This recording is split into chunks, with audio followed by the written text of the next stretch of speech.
Всем привет! Сейчас я нахожусь на мастер-классе по рисованию тополиным пухом, где буду обучаться этой необычной технике.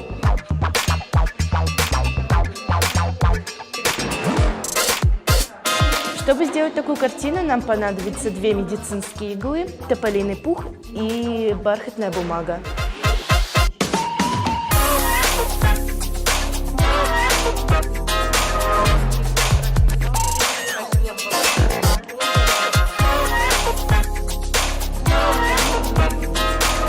Вся эта картина сделана тополиным пухом.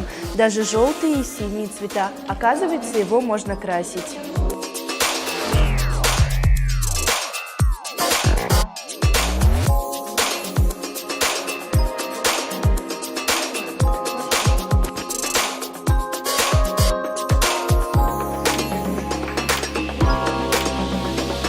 Это елочка, ну что-то похожее на нее.